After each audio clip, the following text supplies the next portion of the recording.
তো বন্ধুরা, আজকে দেখো দুপুরে চিকেন রান্না করব। চিকেনটা ধুয়ে আমি আধ ঘন্টা ম্যারিনেট করে রেখে দেবো, তারপর রান্নাটা বসাবো। মাংসটা আমার ধোয়া হয়ে গেছে, এবার আমি মাংসটা ম্যারিনেট করে নেব। নুন দিলাম,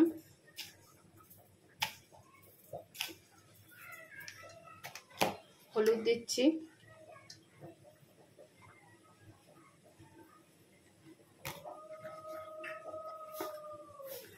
দু চামচ টক দই,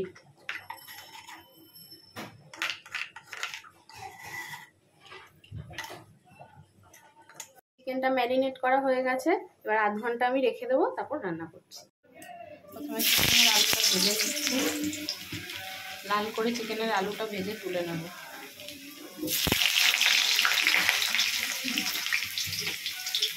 আলুটা লাল করে ভেজে তুলে নিলাম। তেল গরম হয়ে গেছে, আমি আগে গোটা গরম মশলাগুলো দিয়ে দিলাম। এবার তেজপাতাটা দিয়ে দিলাম, নাড়াচাড়া করে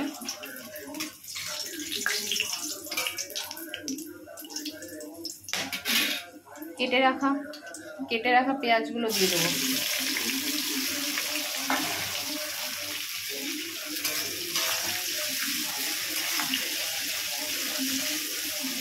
পেঁয়াজটা গোল্ডেন করে ভাজা হয়ে গেছে, এবার আমি চিকেনটা দিয়ে দিচ্ছি। চিকেনটা দিয়ে কষিয়ে নেব।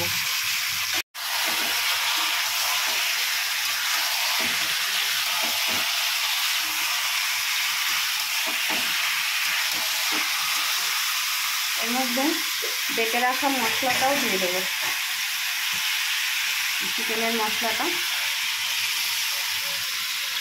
দেখো বন্ধুরা, চিকেনটা থেকে তেল ছেড়ে দিয়েছে, এবার আমি গরম জলটা দিয়ে দেবো। দুপুরবেলা ভাত দিয়ে খাওয়াবে তো, তাই একটু ঝোলঝোলই রাখলাম। দুপুরের লাঞ্চটা দেখো, পেঁয়াজ দিয়ে মুসুরির ডাল, অল্প করে পটল আলুর তরকারি, পাঁপড় ভাজা,